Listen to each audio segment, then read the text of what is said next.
여러분 안녕하십니까? 밤사이 충남 지역을 중심으로 최대 200mm가 넘는 폭우가 쏟아졌습니다. 주택과 상가가 물에 잠기고 거대한 싱크홀이 생겨 자동차가 빠지는 등 지역 곳곳에서 피해가 잇따랐습니다. 축사가 물에 잠기면서 송아지 구출 작전도 벌어졌는데요. 긴박했던 현장을 조혜영 기자가 보도합니다. 최대 200mm 넘는 폭우가 쏟아진 충남 홍성의 한 주택가. 오늘 새벽 4시쯤 집 마당까지 빗물이 들이닥치면서 소방관들이 장비를 동원해 급히 물을 퍼냅니다. 2시 반부터 막 찼어요. 그때 밤새 쏟아진다. 더 막 쏟아지니까 몰려들어서.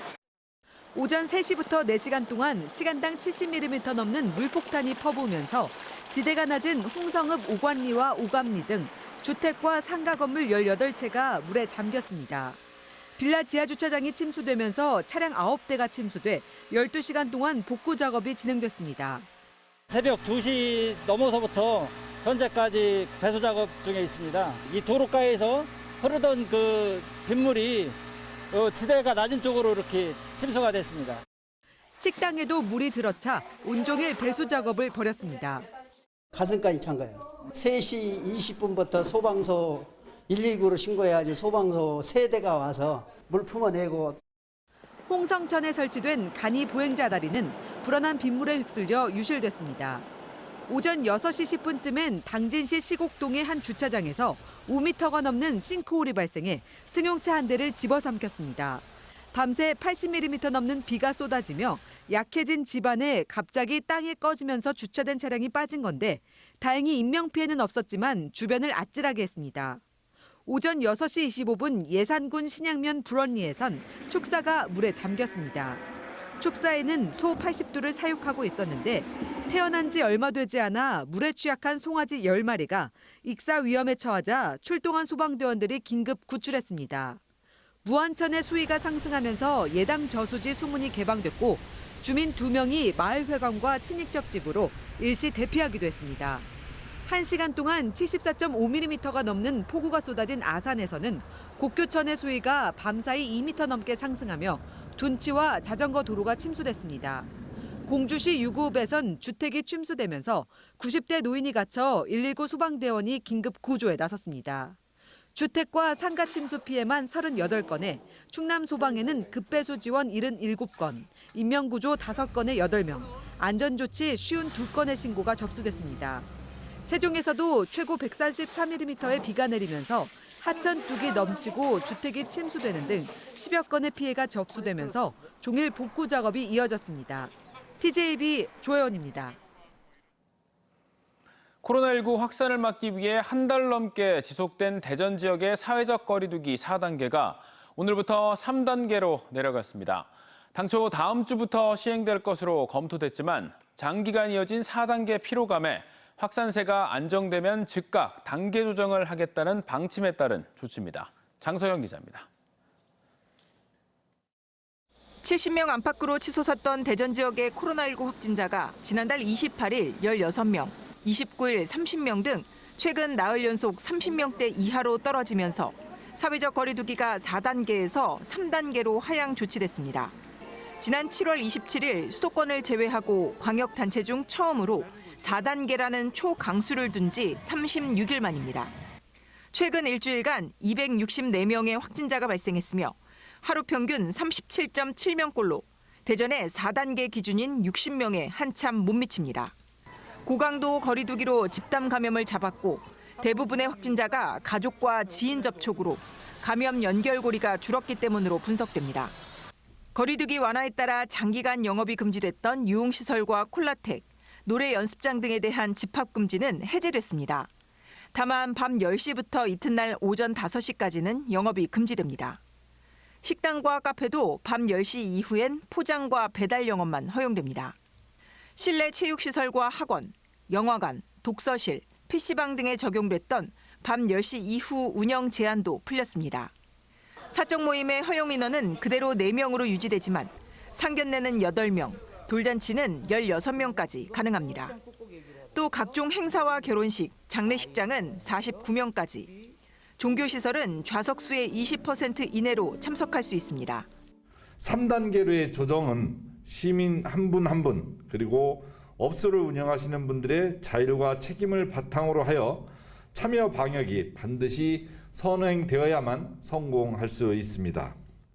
4차 대유행이 계속되는 가운데 정부에서도 추석 명절이 20여일 앞으로 다가오면서 거리두기 조정안과 추석 특별 방역 대책을 오는 3일 동시에 발표할 예정입니다. 추석 연휴 기간 적용될 대책에는 가족 모임과 요양병원, 요양시설 면회 허용 기준, 백신 접종 인센티브 등이 세부적으로 담길 것으로 알려졌습니다. TJB 장석영입니다.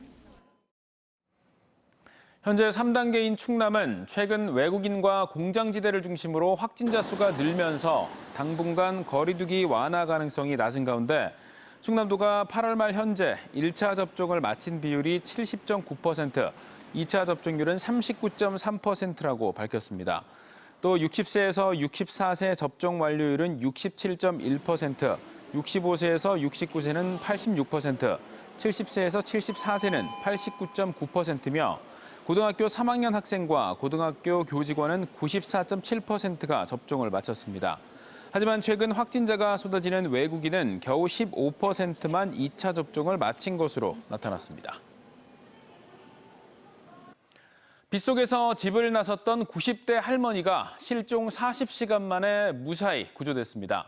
거동이 불편한 데다 비까지 많이 내려서 위험천만한 상황이었는데 빗속에서도 곁을 지켰던 반려견 백구가 할머니의 목숨을 구했습니다. 알고 보니 할머니와 백구 사이에는 감동의 보은 사연이 숨어 있었습니다. 강지론 기자가 전해드립니다. 지난 25일 새벽 집을 나선 93살 김할머니. 불편한 몸으로 반려견과 함께 마을을 벗어나는 장면이 근처 축사 CCTV에 마지막으로 포착됐습니다. 마을 주민이 총동원되고 경찰 드론이 할머니의 예상 동선을 추적하는 상황. 수색전 끝에 이틀 지난 40시간 만에 2km 떨어진 들판에서 할머니를 찾았습니다. 됐어요, 할머니 다 됐어요. 어디 아파요, 어디? 빗속에서 체온이 떨어져 위험했지만 할머니의 곁에는 백구가 있었습니다. 할머니가 탈진해 쓰러졌는데 백구가 몸을 비비며 체온을 유지했고 경찰의 열화상 탐지용 드론이 기력이 다한 할머니 대신 백구의 생체 신호를 탐지해 위치를 찾은 겁니다. 할머니께서는 물속에 이렇게 누워 계셨기 때문에 체온이 그렇게 정확하게는 표현이 되진 않았고요. 옆에 곁에 있던 이제 강아지가 체온이 높아서 이제 좀 진하게 이렇게 표현이 됐기 때문에 발견하기가 좀 더 쉬웠습니다. 할머니는 밖에서는 잘 보이지 않는 농로 안쪽에 쓰러져 있었습니다. 만약 옆에서 백구가 챙기지 않았다면 경찰 드론에 발견되지 않아서 위태로운 상황을 맞을 뻔했습니다.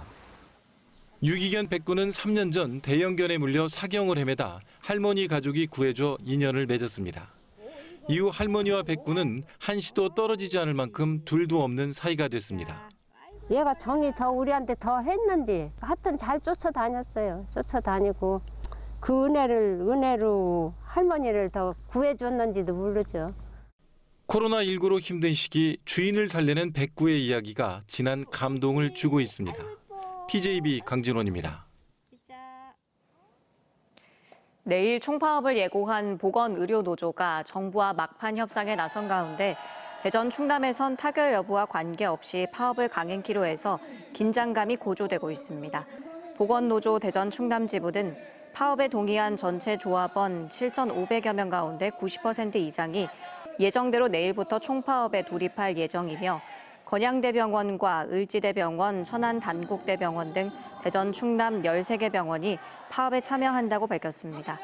대전시와 충남도는 당장 진료 등에 큰 차질이 없을 걸로 예상하면서도 파업이 장기화될 경우에는 코로나 중증 환자 치료 등 의료 공백이 불가피할 걸로 우려하고 있습니다. 시는 파업이 장기화될 경우 코로나19 중증 환자를 국군 대전병원으로 이송한다는 계획이며 충남도는 감염병 전담병원인 지역 4개 의료원을 비노조원 인력으로 대체 투입하고 파업 규모를 파악해 대응할 예정입니다. 정부의 3차 신규 공공택지 추진 계획에 포함된 대전 유성구 죽동 2 공공주택지구 조성사업 후보지 0.85제곱킬로미터가 토지거래 허가구역으로 지정됩니다. 5일부터 2023년 9월 4일까지 2년 동안으로 지족동과 죽동, 노은동, 장대동 등이 포함됩니다. 죽동 2지구는 훼손된 개발 제한구역으로 인근 유성 나들목, 장대 도시첨단산업단지, 대덕 연구개발특구, 세종에서 유성 BRT 노선 관련 개발이 예정된 곳이며 주택 7천 가구와 생활기반시설 등이 조성됩니다. 시는 내년 하반기 공공주택지구 지정을 마친 뒤 2024년 보상에 착수해 25년 착공 등 절차를 거쳐 29년 최종적으로 완공할 방침입니다. 국민의힘 정진석 의원이 국회의장단의 마지막 자리를 채우면서 충청 출신이 모두 국회의장단을 차지하게 됐습니다. 박병석 의장을 비롯해 여당 몫인 김상희 부의장까지 충청권 국회의장단이 꾸려지면서 지지부진한 현안 사업들이 탄력을 받을지 주목됩니다. 서울방송센터 김성민 기자입니다. 야당 몫인 국회 부의장에 공주부여 청양을 지역구로 둔 국민의힘 최다선 의원인 정진석 의원이 합류하면서 충청권 국회의장단이 꾸려졌습니다. 박병석 국회의장은 대전, 여성 최초 국회 부의장인 김상희 부의장은 공주 출신입니다. 박병석 국회의장은 물론 정진석 국회 부의장이 국회 세종의사당 설치에 강한 의지를 내비치고 있는 만큼 국회 세종의사당 건립이 탄력을 받을지 주목됩니다. 이제 주춧돌을 만드는 그런 시점에서 반드시 이 행정수도의 완성이라는 우리의 염원이 실현될 수 있도록 제 모든 것을 바쳐 일할 각오입니다. 가수원에서 논산까지 호남선 철도 고속화 사업과 지지부진한 대전 충남 혁신도시 공공기관 이전, 가로림만 해양정원 조성 등 지역 현안 해결에 대한 기대감도 커지고 있습니다. 이 밖에 대전 베이스볼 드림파크 국비 확보 등 내년 예산 협의 과정에서 정치력 발휘가 필요한 사업들이 많아 충청권 의장단의 역할이 주목됩니다. 내년 정부 예산 심의를 앞둔 만큼 충청권 의장단이 지역 예산 확보에 긍정적인 효과를 거둘 것은 분명합니다. 충청권의 선수가 높은 의원들이 여야에 이렇게 포진해 있다라고 하는 측면에서 본다면 그동안에 좀 소외됐던 지역적인 문제를 이렇게 정치적으로 해결할 수 있다라고 하는 가능성이 좀 있고, 충청권 국회의장단의 역할이 얼마나 통할지, 또 물밑 지원이 성과를 거둘지를 놓고 지역의 이목이 쏠리고 있습니다. TJB 김성민입니다. 진로 방해를 문제 삼아 보복 운전을 한 뒤 야구 방망이로 위협한 남성에게 징역 1년 6월에 집행유예 2년이 선고됐습니다. 36살 A씨는 대전 대덕구의 한 도로에서 자신의 차 앞에서 차선 변경을 한 승용차를 추월한 뒤 급제동하고 운전자에게 야구 방망이를 들어 올려 위협한 혐의로 재판에 넘겨졌습니다.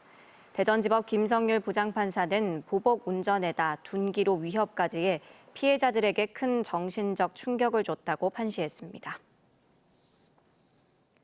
대전시와 세종시, 충남도, 충북도는 공동으로 2027 하계 유니버시아드 대회 유치 의향서를 국제대학 스포츠연맹에 제출했습니다. 유치 의향서와 함께 대한대학스포츠위원회 위원장과 대한체육장, 대한체육회장, 충청권 4개 시도지사 연명 서한문도 제출해서 대회 유치를 향한 충청권의 의지도 전달했습니다. 국제대학스포츠연맹은 지난 6월 대회 입찰 일정을 공개했습니다.